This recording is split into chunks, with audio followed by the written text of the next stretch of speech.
ny voninahitra dia ho an'ny Jesosy Kristy rery ihany, fa ny fahasoavana sy ny fiadanana ary nyfandresena ho amintsika rehetra hatrany hatrany.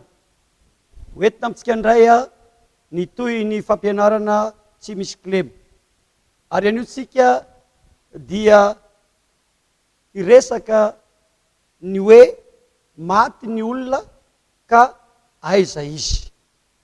Arak'izany ty fampianarana anio ty dia entina hamalina ireto fanontaniana ireto. Voalohany dia hoe maty ny olona ka aiza izy.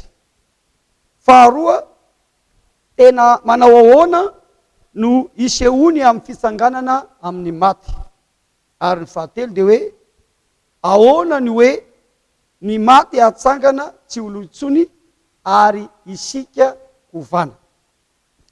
Eto am-piandohana dia misy soratra masina ao amin'ny Joba 4:7-10, ao amin'ny Lioka 12:20, ary ao amin'ny Genesisy 7:7 no hovakitsika miaraka. Fa ny olona kosa maty ka miapatra, eny miala ny ain'ny olona ary aiza izy. Lioka 12:20. Fa Andriamanitra kosa nanao taminy hoe ry adala, anio alina no alaina aminao ny fanahinao, ka ho aniza zay zavatra no arinao. Ny Genesisy 1:7-7. Ny fahatsembohan'ny tavanao no azahoanao haniny, mandra-piverina ho any amin'ny tany, fa tany no nanalalanao, fa vovoka ianao ary hiverina ho any amin'ny vovoka indray.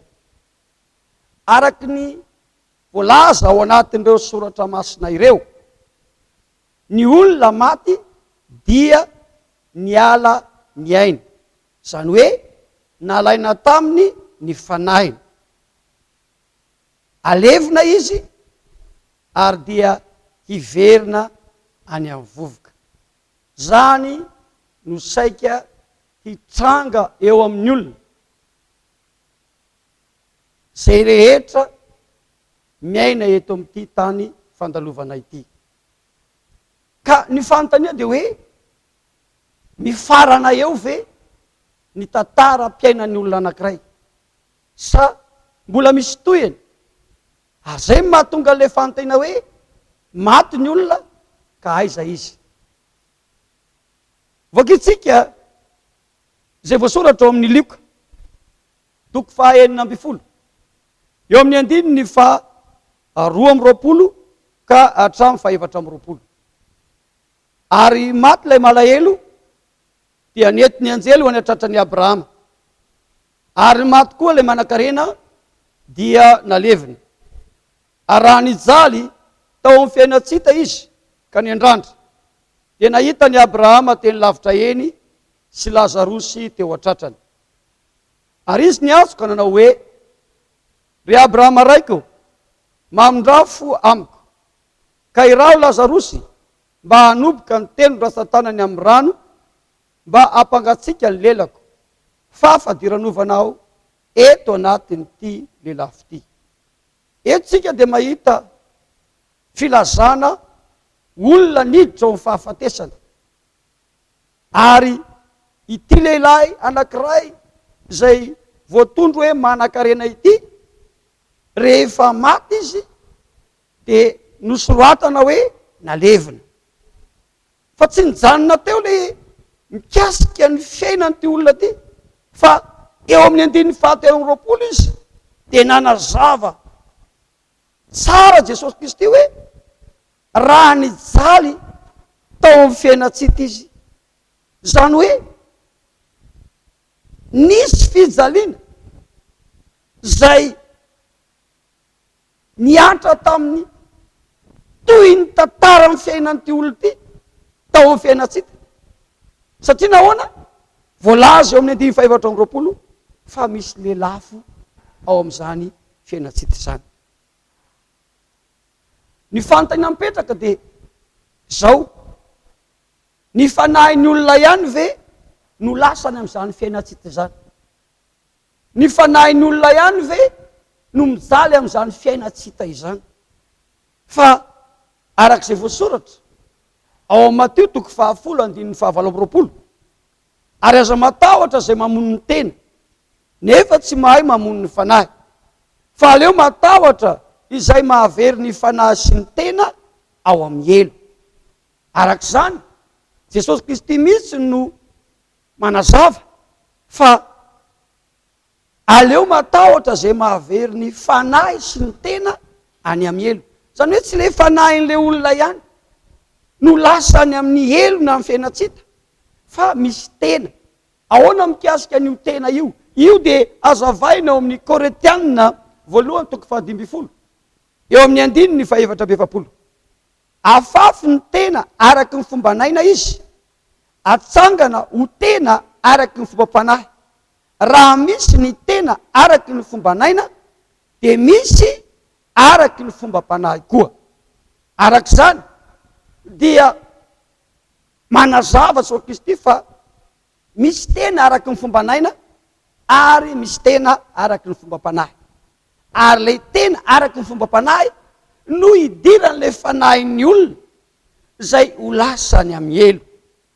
Ka amafisina fa samy ho faty, na ny malahelo na ny manan-karena, fa mifantany ampetraka dia hoe aiza izy. Araky ny teny novakitsika teo dia ny sasany ho any amin'ny fiainatsika. Satria nahoana? Rehefa maty izy, ny nofony alevina ao am-pasana, fa ny fanahiny kosa any amin'ny fiainatsika na any amin'ny elo. Marihana fa misy tena ny fanahy any amin'ny elo dia tena araky ny fomba panahy. Maty ny olona ka aiza izy. Le voalohany teo dia hitatsika hoe ny afara tany amin'ny fiainatsika. Fa ndaondreo vakina ny teny Jesosy Kristy ao amin'ny Koretianina 2:12 sy ny 14. Ary mahalala olona anankiray aho na tao amin'ny tena na tsy tao amin'ny tena. Tsy fantatro, Andriamanitra ny mahalala. Fa nakarona ho any am-paradisa izy, ka nandre teny tsy azo tenenina sady tsy tokony ho lazain'ny olona. Eto indray dia manazava Jesosy Kristy fa misy ireo zay akarina any am-paradisa, ary mikasika ny fiakarana any am-paradisa dia hazavaina ihany koa amin'ny Lioka 7:20, eo amin'ny 2:7 sy ny 7:7. Aro izy, Jesosy io, tsarovy aho rehefa avy amin'ny fanjakanao ianao. Dia hoy Jesosy taminy, lazaiko aminao marina tokoa, anio no iaonanao amiko any am-paradisa. Io dia miresaka lay Jolay teo ankavanany Jesosy Kristy tao Golgota. Ary ny teny tamin'i Jesosy Kristy ity lehilahy anankiray ity, na ty Jolay anankiray ity hoe tsarovy aho rehefa avy amin'ny fanjakanao ianao. Fa namaly Jesosy Kristy hoe anio ihany dia iaona amiko any am-paradisa ianao. Ny olona anankiray zay ho any am-paradisa, raha vo miditra ao amin'ny fahafatesany dia avy hatrany dia ho tonga any am-paradisa izy. Ny fanahiny no resahany. Ka io fanahiny maka any am-paradisa io ny fanontena mipetraka dia hoe fanahy ihany ve no iaona amin'ilay fanahiny Jesosy Kristy ihany sa ahoana? Fa azavaina ao amin'ny Koretianina 1:12, eo amin'ny 2:5, ary misy tena ny any an-danitra, ary misy tena ny etỳ an-tany, fa hafa ny voninahitra ny any an-danitra ary hafa ny etỳ an-tany. Arak'izany dia le fanahy zay niala tao amin'ny nofo dia hidy andeha ho any am-paradisa, saingy miaraka na hoe miditra ao amin'ilay tena zay araky ny fanazavana teo hoe misy tena ny any an-danitra. Ka amafisina ihany koa zany hoe maty ny olona ka aiza, samy ho faty na ny malahelo na ny manan-karena, fa aiza tokoa izy, ny sasany indray ho any am-paradisa. Ny nofony dia amafisina fa alevina ao am-pasana, fa ny fanahiny any am-paradisa. Marihana fa misy tena ny any an-danitra dia tena araky ny fomba panahy. Ilay fanahy izay lasany am-paradisa dia misy tena, saingy tena araky ny fomba panahy.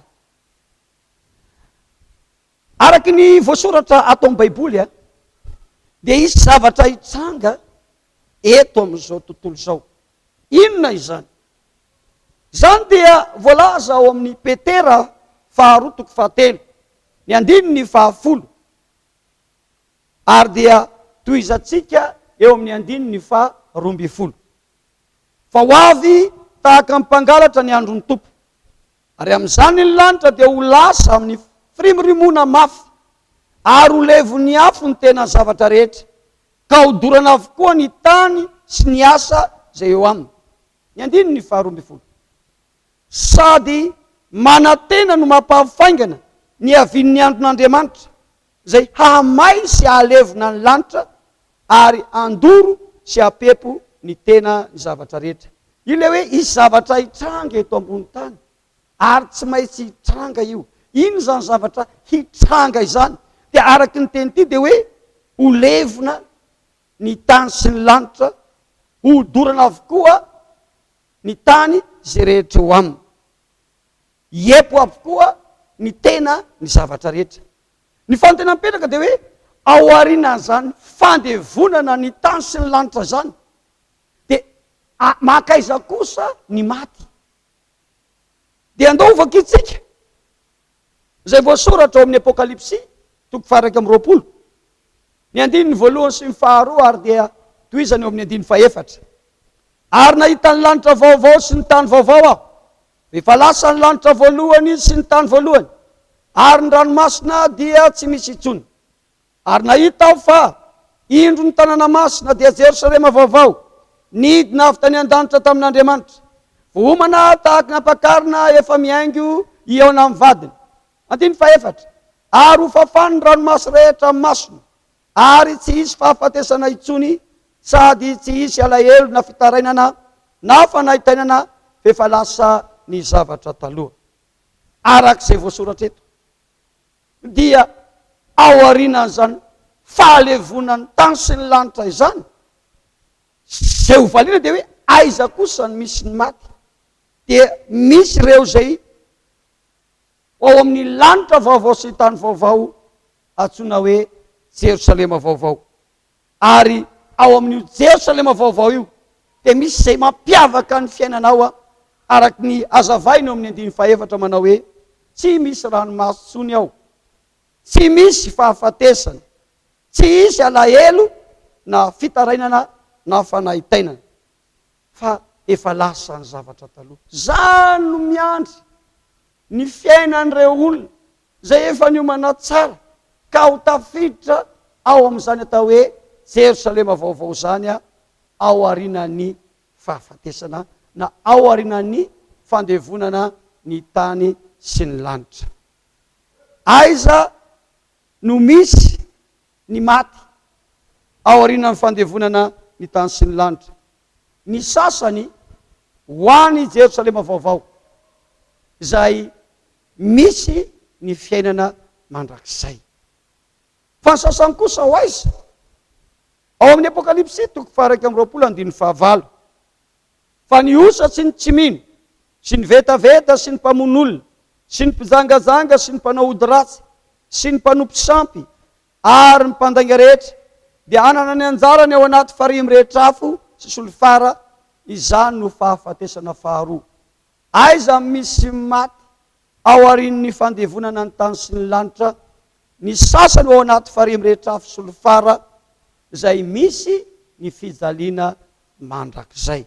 Ary ny sasany zay voalaza fa ho any amin'izany fijaliana mandrakizay zany dia efa no azavaina tsara eo amin'ny 9:9, ny osa, ny tsy mino, ny vetaveta, ny mpamon'olona, ny mpijangajanga, ny mpanao ody ratsy, ny mpanompo sampy, ny mpandainga rehetra, raha mbola amin'izany ny fiainan'ny olona anankiray, dia tsy maintsy hiafara any amin'ny farimy rehetrafo izy, zay fijaliana mandrakizay.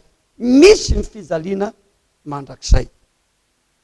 Fa misy teny zay anampinatsika ihany koa, zay voalaza ao amin'ny Daniel 2:12, eo amin'ny 2:2. Zao ny teny voasoratra ao: ary maro amin'izay matory eo amin'ny vovoky ny tany no hifoha, ny sasany ho any amin'ny fiainana mandrakizay ary ny sasany ho amin'ny enatra sy ny lasa mandrakizay. Io aloha dia mampiseho sahady hoe tsy mifarana ao amin'ny fahafatesana ny tantaram-piaina ny olona anankiray, ary entina hanairana ny rehetra izany izay mieritreritra fa rehefa maty dia vita hatreo. Fa io dia mampiseho mazava tsara fa maro amin'izay matory ao vovoky ny tany no hifoha, izany hoe hitsangana. Dia inona no miseho? Ny sasany ho any amin'ny fiainana mandrakizay ary ny sasany ho any amin'ny enatra sy ny lasa mandrakizay. Izy ary no ambara amin'ny hoe ny sasany ho any amin'ny fiainana mandrakizay.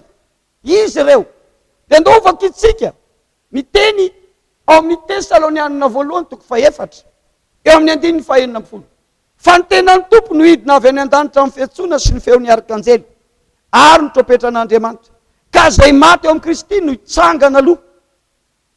Io dia entina nilazana zavatra ho avy fa ireo maty eo amin'ny Kristy no hifoha na hitsangana aloha. Mario tsara le teny a, maty ao amin'ny Kristy, reo no hitsangana, reo no hifoha ho aiza? Ho any amin'ny fiainana mandrakizay. Ahoana ary zany atao hoe olona maty ao amin'ny Kristy zany? Alao azavaitsika vetivety io. Amin'ny Romanina 9:9, ny 9:9, ary niara-maty tamin'ny Kristy isika, ary raha niara-maty tamin'ny Kristy isika dia mino fa hiara-belona amin'ny kosa. Ny olona zay lazaina fa maty eo amin'ny Kristy dia tsy maintsy izy mbola velona, dia efa hita teo amin'ny fiainany hoe niara-maty tamin'ny Kristy izy. Ao amin'ny Romanina 9:4, ny 9:7 sy ny 4. Tsy fantatrareo fa na iza isika no efa natao batisa ho amin'ny Kristy Jesosy dia natao batisa ho amin'ny fahafatesany. Koa niara-nalevina tamin'ny batisa ho amin'ny fahafatesany isika mba ho tahaka ny nananganana Kristy tamin'ny maty tamin'ny voninahitry ny ray no andehanantsika kosa amin'ny fiainam-baovao. Teny mbola velona kosa zany olo zany dia niara-nalevina tamin'ny batisa miaraka amin'ny Kristy. Ary ny fanazavana 7 ahafahana milaza fa niara-maty tamin'ny Kristy, maty eo amin'ny Kristy ny olona anankiray. Dia amin'ny Kolosianina 3:7 eo amin'ny 9:1, koa raha niara-natsangana tamin'ny Kristy ianareo dia kasaho zavatra any ambony, any amin'izay itoeran'ny Kristy izay mipetraka eo an-tanakavan'Andriamanitra. Dia eny mbola velona ihany koa zany olo zany dia efa nanaiky niara-natsangana tamin'ny Kristy. Ahoana zany no ataotsika na ataon'ny olona anankiray na ataonao mba hahatonga anao hoe teny mbola velona ianao dia niara-maty tamin'ny Kristy, niara-nalevina tamin'ny Kristy ary niara-natsangana tamin'ny Kristy? Tsotra ny zavatra atoro anao. Raha teo anisan'le hoe maty eo amin'ny Kristy ka hatsangana dia tsy maintsy manatanteraka ny asan'ny apôstôly 2:2, ny 9:7 manao hoe ary Petera taminy mibeba ary eo ka samy atao batisa amin'ny anaran'i Jesosy Kristy ianareo rehetra mba azo famelana ny elokareo ary ianareo andray ny fanomezana dia ny fanahy masina. Ka raha hazavaina zany na atao famotenana ny fanazavana ny hoe maty eo amin'ny Kristy dia tsotra. Ny maty eo amin'ny Kristy dia zay efa mibebaka, nolazaina fa niara-maty tamin'ny Kristy. Zay efa natao batisa tamin'ny anaran'i Jesosy Kristy nolazaina fa niara-nalevina tamin'ny Kristy. Ary zay efa nandray ny fanahy masina nolazaina fa niara-natsangana tamin'ny Kristy. Rehefa tanteraky ny olona anankiray zany, rehefa tanteraka ao zany ka tonga ny fahafatesana ary ho avy ny fotoana ananganana maty dia tafiditra ao anatiny atao hoe maty eo amin'ny Kristy izany olona izany. Ny maty eo amin'ny Kristy no tsangana aloha, ireo dia ho aiza? Ho any amin'ny fiainana mandrakizay. Zay voasoratra tamin'ny Daniel 2:12 teo Ary maro am'izay matory eo vovoky ny tany noho ifoha. Ny sasany ho any amin'ny fiainana mandrakizay, ary ny sasany ho any amin'ny enatra sy ny lasa mandrakizay. Ity hoe ny sasany ho any amin'ny enatra sy ny lasa mandrakizay ity indray no ho azavaina. Io dia azavaina ao amin'ny apokalipsy 20, eo amin'ny 12 ka hatramin'ny 15. Ary nahitany maty aho na ny lehibe na ny kely, nitsangana teo anoloany seza fiandrianana, ary novelarina ny boky, ary nisy boky ray koa novelarina, dia ny boky ny fiainana izany. Ary ny maty dia notsaraina araka ny zavatra voasoratra teo amin'ny boky araka ny asany.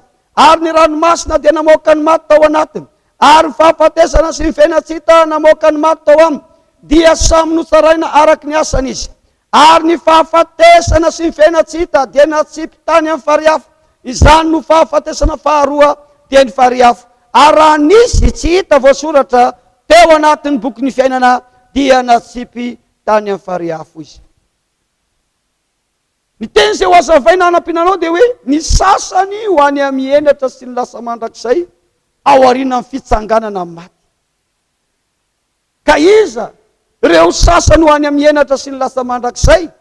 Izay rehetra tsy maty tao amin'ny Kristy. Ny fahafatesana sy ny fiainatsita mbola tsipy any amin'ny fijaliana mandrakizay, ary izay tsy hita voasoratra ao amin'ny boky ny fiainana.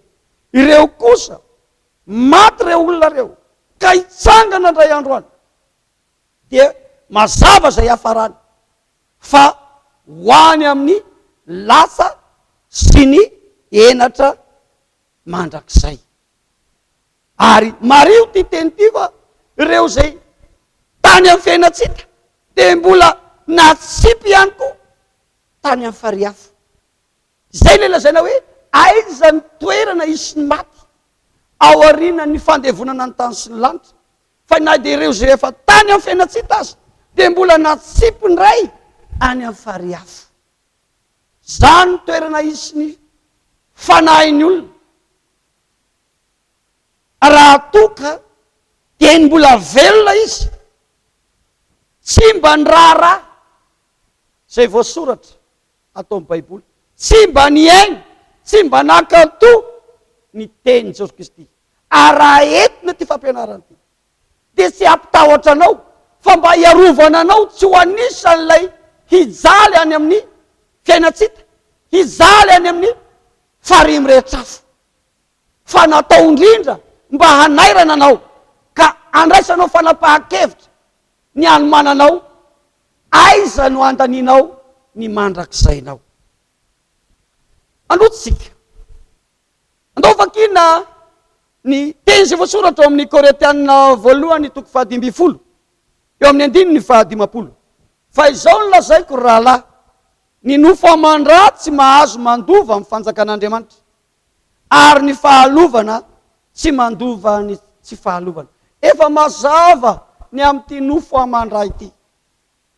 Ity nofo amandra ity dia lazaina mazava tsara hoe tsy mahazo mandova amin'ny fanjakan'Andriamanitra. Zany hoe ty nofo amandra ity tsy ho tonga ny paradisa, ty nofo amandra ity tsy ho tonga mihitsy ao Jerosalema vaovao, fa le fanahy miala ao amin'ny olona miaraka amin'ilay tena vaovao no ho any paradisa ka efara ao a Jerosalema vaovao. Araky ny voalaza ao amin'ny Genesis 3:7 fa aiza ny hafarany ty nofo amandra ty? Ny fahatsembohon-tavanao no azahoana ho aniny, mandram-piverina ho any amin'ny tany, fa tany nanalananao, fa vovoka ianao ary iverina ho any amin'ny vovoka indray. Hitatsika arak'izany, ny nofo amandra tsy mahazo mandova ny fanjakan'ny lanitra, fa vovoka izy ty, ary dia efa nambara fa iverina any amin'ny vovoka. Zay mahatonga nyty nofo ty ene malaina ny amin'ny atao hoe fivavahany, malaina ny amin'ny atao hoe hanao ny sitrapon'i Kristy, satria efa fatany ny hafaran'le nofo amandra iverina any amin'ny vovoka ihany izy. Fa ny mahatonga atsika nizy tsy maintsy na tokony hanapa-kevitra hivavake hiaraka amin'ny Jesosy Kristy, dia le fanahy aiza no hafarany. Ao amin'ny Koretianina 2:5 Koretianina faharoa toko fahadimy voalohany, fa fatatsika fa ravana ny tranolay tsika ty tany, dia manana zay voarafitra Andriamanitra isika, dia trano tsy natao tanana zay maharitra mandrakizay any an-danitra. Ny nofo aman-drà miverina any amin'ny vovoka. Fa isika kosa araky ty fanazavana ty hoe raha ravana ny tranolay tsika ety tany, raha ravana ity nofo aman-drà ity, zany hoe raha maty ity. Dia zareo tsara, eno tsara, manana zay voarafitra Jesosy Kristy isika, dia trano tsy natao tanana. Io dia ety nilazana an'ilay tena vaovao, hidira ny fanahin'ny olona zay mialo amin'ny nofo aman-drà. Ny nofo aman-drà miverina amin'ny vovoka, fa ilay fanahin'ny olona anakay niala tamin'iny miditra ao amin'ilay zay voarafitra Jesosy Kristy any an-danitra, ilay hoe tena vaovao. Zany no planina efa nomaniny Jesosy Kristy. Fa ny fanontaniana mbola anampinanao ary anisan'ny mahaliana dia hoe tena manao ahoana ary no isehony amin'ny fitsanganana amin'ny maty. Ary be dehibe no manontany an'izany. Ary dia mino aho fa ianao koa anisan'ny mba liana hoe rehefa mitsangana amin'ny maty aho zany dia tena manao ahoana no itsanganako amin'ny maty. Andao vakina ao amin'ny Koretianina voalohany toko fahadimy folo, ny andininy fa 5:30. Fa isy ianao hoe hatao ahoana ary no fanangana ny maty, ary tena manao ahoana ny isehony. Satria misy olona miditra ao fahafatesana efa antitra be, ary misy nefa mbola zaza, misy mbola tanora. Misy ny olona miditra ao fahafatesana ao anatiny atao hoe fahasembanana, mety zamby izy, mety nandringa izy, niditra ao fahafatesana. Misy olona niditra ao fahafatesana, mety mbola bevoka izy, ary eo mahatonga amin'ny fanontaniana hoe tena manao ahoana ary ny sehony amin'ny fitsangana maty. Lay zaza ve rehefa mitsangana maty dia mbola zaza, le olona antitra ve rehefa mitsangana maty dia mbola antitra, le olona bevoka ve rehefa mitsangana maty dia mbola bevoka. Tena manao ahoana no sehony. Ary ny fanazavana dia ao amin'ny Koretianina voalohany toko fahadimy folo, eo amin'ny andininy fa 7 manao hoe ary toy ny tondratsika ny endriky ny ety tany no hitondratsika ny endriky ilay any an-danitra koa. Samy hafa ny endriky ety tany, hafa ny endriky ny any an-danitra. Ety tany dia le nofo aman-drà aloha, fa ny any an-danitra dia lay tena zay namboariny Jesosy Kristy. Fa saingy ny Maria tahaky le endriky le olona tety tany ihany no endriky ilay any an-danitra. Zay no Maria zay. Eo mahatonga ny olona iteny hoe raha antitra ve izy zany dia mbola antitra. Tsy zay loatra ny tinambary, fa mbola fantatra hoe io lay olona, fantatra hoe io lay olona fony izy dia nimboa ambony tany a, dia io ny tarehany, dia i tarehany iny ihany koa no mbola tarehany rehefa ny an-danitra. Zay le endrika resahany. Donc ampiana ny fanazavana ao Mateo toko 2:20. Fa amin'ny fitsanganana amin'ny maty dia tsy mba hisy apakabady na avoaka apakarina, fa ho tahaka ny anjely any an-danitra isika. Io manazava bebe koa. Mariana ny nofo aman-drà vovoka, fa misy zay voarafitra Jesosy Kristy, dia tena vaovao hidira ny fanahin'ny olona mialo ao amin'ilay nofo aman-drà.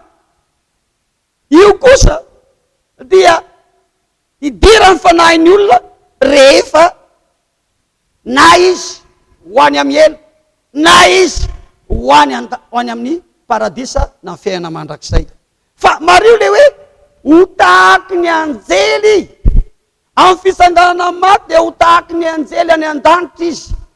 Ireo zay ho hiditra any paradisa na amin'ny fiainana mandrakizay dia ny Mariana fa ho tahaky ny anjely. Ary zany anjely zany dia Mariana, fa tsy misy lahy sy vavy, tsy misy hoe antitra na tanora, tsy misy ihany koa hoe sembana, tsy misy manambady. Ary dia Maria tsara zay fanazavana zay fa amin'ny fitsanganana maty. Ary io no ahatonga ny hoe tena manao ahoana no sehony amin'ny fitsanganana maty. Dia efa nao zavaina hoe ho tahaky ny anjely any an-danitra ireo zay nitsangana tamin'ny maty.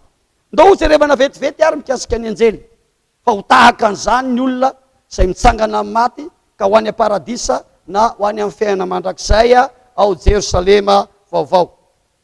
Zay rehefa tsika mikasika ny anjely ary ao amin'ny Isaia 9, ny andininy voalohany ka hatramin'ny 7. Tamin'ny taona nahafatesany ho zimpanjaka no nahitako ny tompo nipetraka teo ambony seza fiandrianana avo sady manerinerina, ary ny ebakebana-kanjo nahafeno ny tepoly. Nisy serafima nitsangana teo amboniny, samy nanana elatra enina avy. Ny roa nanaronany ny tavany, ny roa nanaronany ny tongony, ary ny roa nanidinany. Ary nanandratra amin'ny feony izy ka nifamaly hoe masina, masina, masina Jehova tompony maro, eniky ny voninahiny ny tany rehetra. Eto dia voaresaka eto ny hoe serafima. Io serafima io anjely io. Ny serafima na ny anjely dia voalaza hoe manana elatra enina. Ny roa nanaronany ny tavany, ny roa nanaronany ny tongony, ary ny roa nanidinany.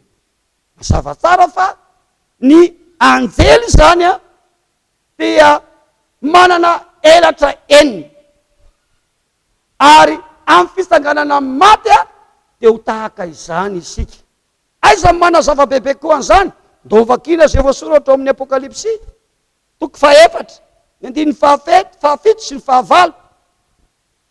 Ary ny zava-mananaina voalohany dia tahaka ny liona, ary ny zava-mananaina faharoa dia tahaka ny zanak'omby, ary ny zava-mananaina fahatelo dia manana tava tahaka ny tavan'olona, ary ny zava-mananaina fahefatra dia tahaka ny voromahery manidina. Ary ny zava-mananaina efatra dia samy manana elatra enina avy, sady feno maso ny tenany rehetra manodidina ka hatrao anatiny. Ary tsy misahatra andro manalina izy manao hoe masina, masina, masina ny tompoandriamanitra sy toa lay taloha sy ankehitriny ary ho avy. Tao amin'ny testamenta taloha tsika rehefa ndresaka ny serafima na ny anjely dia voalaza fa manana elatra enina izy ary dia nanandratra amin'ny feony izy ireo hoe masina, masina Jehova tompony maro, eniky ny voninahiny ny tany rehetra.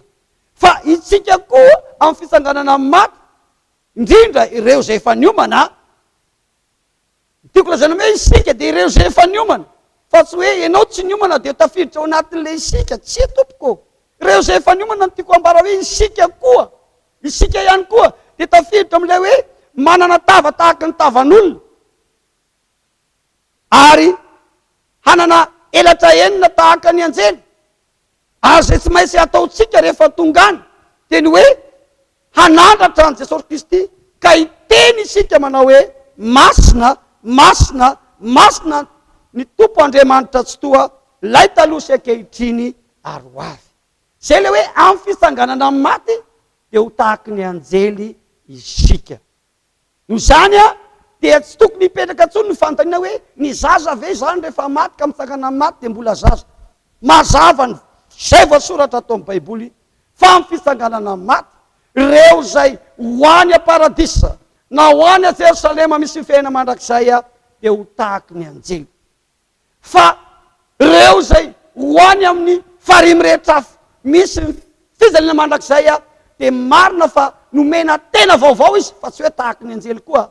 Fa ireo dia any amin'ny helo na amin'ny fizalina mandrakizay miaraka amin'ilay tena vaovao. Eo na tonga n'ilay olona anankiray zay voasoratra ao amin'ny baiboly rehefa tonga tany amin'ny helo na amin'ny fizalina izy dia niteny hoe niteny izy nangataka izy mba hirao Lazarosy hanompoka ny tenin-drasan-tanany amin'ny rano ka apidina zany amin'ny lelako fa fadiranovana afaka miteny, afaka miresaka, afaka mifankahita ireo zay lasany amin'ny helo dia toy izany koa ireo tonga any aparadisa afaka miteny, afaka mifankahita saingy mampiavaka ny any aparadisa dia ny marihana hoe ho tahaka ny anjely.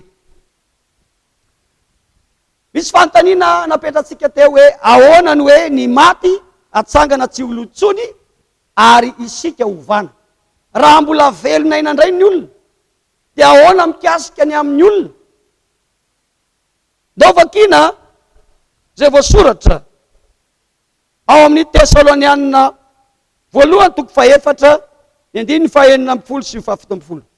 Fa ny tenany tompony hidina avy any an-danitra amin'ny fiantsoana sy ny feo niaraka anjely ary ny tropetra'Andriamanitra ka zay maty eo amin'ny Kristy no hitsangana aloha.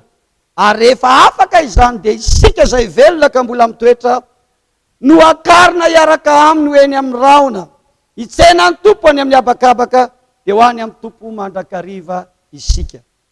Eto dia amafisina ihany koa fa eo ampiandrasana ny faneno ny tropetran'Andriamanitra isika.